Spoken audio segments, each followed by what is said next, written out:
అది అది వాళ్ళ కాన్ఫిడెన్స్. ఇంకొక నాకు మీ ప్రశ్న ఏంటంటే, ఒకటి మీ అధినేత ఏదైతే ఈ కూటమి ఏర్పడడంలోనో లేకపోతే ఓటు చేల్చకుండా చేసే ప్రయత్నమో చాలా సక్సెస్ఫుల్గా చేసుకొచ్చారు. ఎంతవరకు చీలిందా చేయలేదా రేపు పొద్దున మనకి అది రిజల్ట్ రోజున తెలుస్తుంది. దానికి తగ్గట్టు మీరు ఏదో సీట్లు తగ్గించుకున్నారు, త్యాగాలు చేస్తారు, నన్ను నేను తగ్గించుకున్నానని కూడా ఆయన చెప్పుకున్నారు. అయితే నిన్న మీకు పోలింగ్లో అది కనిపించిందా? అంటే ఆ ఓట్ ట్రాన్స్ఫర్ పథకాలంలో మీరు తెలుగుదేశం పార్టీ పక్కన నించున్న తీరు కానివ్వండి, ఇది నిన్న ఓటింగ్లో రిఫ్లెక్ట్ అయిందా? రిఫ్లెక్ట్ అయిందండి. ఎందుకంటే నేను ఫిజికల్ గా కంటిన్యూస్ గా కాకినాడలో ఉన్నాను. నేను ఆ మార్పు చూశాను. యాక్చువల్గా ఏంటంటే ఎక్కడైతే పోలింగ్ బూత్కి వెళ్ళి మాట్లాడడానికి ప్రజలు జడిసేవారో అక్కడ ఎమ్మెల్యేని అసలు వార్డులో రానివ్వలేదు. అది దోరంపూడి చంద్రశేఖర్ రెడ్డి అతను రానివ్వలేదు. ఇందాక మోహన్ రెడ్డి గారు చెప్తూ విశ్వసనీయత అన్నారు కదా, విశ్వసనీయత అన్నది జగన్మోహన్ రెడ్డి గారు కోల్పోయారండి. ఎందుకంటే మద్యపాన నిషేధం అన్నారు, ఈయన నిషేధం చేయలేదు కదా, భవిష్యత్తులో కూడా నిషేధం లేకుండా మద్యపానాన్ని కలెక్టర్ ఆఫీసులు తాకట్టు పెట్టి 25,000 కోట్లు అప్పు తెచ్చాడు. నెక్స్ట్ జాబ్ క్యాలెండర్ అన్నారు, ఇవ్వలేదు.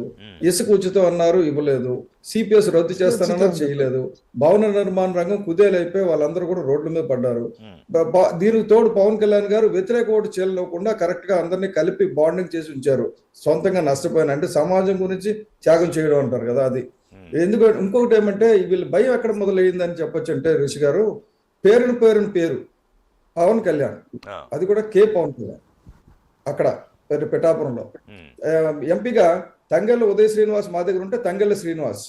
పార్టీ పేరు జనసేన, జాతీయ జనసేన పార్టీ. ఇది ఎవరు చేశారనేది అందరికీ తెలుసు. అంటే ఎంత భయపడ్డారంటే ఆఖరికి ఎర్ర తుండు చూస్తే మెడలోని నిన్న గైరెత్తిపోయి గంగవరం ఎత్తిపోయింది వంగ గీత. అమ్మ ఇది పార్టీ కొండవా కాదు, నా తుండు, నేను మొహం తుడుచుకుని తుండు అంటే అది కూడా వద్దని. అంటే ఎక్కడ వరకు భయపడిపోయారంటే ఆఖరికి గబ్బర్ సింగ్ టవల్ అంటారో లేకపోతే నాగుల గుడ్డ అంటారో తెలియదు, కానీ ఒక ఎర్ర గుడ్డను చూస్తే భయపడే పరిస్థితికి వీళ్ళు వచ్చారు. బేసిక్ గా తిరుగుబాటు ఇప్పుడు కాదు ఋషి గారు, తిరుగుబాటు ఇప్పుడు అంటే స్థానిక ఎన్నికల్లో 2020లో మొదలైందండి. జ్యోతిల్ నెహ్రూ గారు తెలిసి అక్కడ ఉన్నారు. అప్పుడు తెలుగుదేశం ఎందుకు చేయలేదంటే వీళ్ళు అరాచకాలకు భయపడి చేయలేదు, కానీ జన సైనికులు పూర్తిగా పైకి వచ్చి చేశారు. నేను చిత్తూరులో కడపలో ఉన్నా, ఇవాళ పులవర్తి నాన్నగారు ఉన్నారు కదా, అదే జరిగింది ఇవాళ. నేను ఇందాక మాట్లాడడానికి ట్రై చేస్తే ఆయన ఐసీలో ఉన్నారన్నారు, సరే తర్వాత మాట్లాడతాను అనుకున్నా. ఎంత తిరుగుబాటు అంటే ఒక మాజీ ఎమ్మెల్యేని లోపలికి వెళ్లకుండా, ఒక యాదవ్ని ఆయన నియోజకవర్గానికి వెళ్లకుండా అంటదగలం. ఈ గూండాగిరి పెరిగిపోయేసరికి ఏమవుతుంది, రంగస్థలం సినిమాలాగా ఒక్కసారి ప్రజలు తిరగబడ్డారు. ఇవాళ ఎందుకు కాదు, విచిత్రంగా నిన్న పోలింగ్ అయిపోతే ఈ రోజు అంతా అన్రెస్ట్ ఎందుకు సత్యనారాయణ గారు? అంటే ఇంక ఓడిపోతున్నారు కదండి. ప్రాబ్లం ఏంటంటే ఇంకా 4 రోజులు ఉండేది. వాళ్ళెవరు కూడా వైసీపీ వాళ్ళ మీద దాడి చేయడం లేదు. చూడండి, దాడి అంతా జరుగుతున్నది జనసేన మీద, అయితే టీడీపీ మీద తప్ప వైసీపీ మీద దాడులు లేవు. ఎందుకంటే మేము గెలుస్తున్నాం, జోష్లో ఉన్నాం, వాళ్ళు ఓడిపోతున్నారు, ఆక్రోషంగా ఉన్నారు. మీకు యాక్చువల్గా విజువల్స్ కూడా పంపించాను నేను, ఎంత ఘోరంగా అంటే భయంకరంగా పొడి చేస్తే అది దాన్ని కత్తికోట అంటారు ఆయన ఎస్ఐ గారు.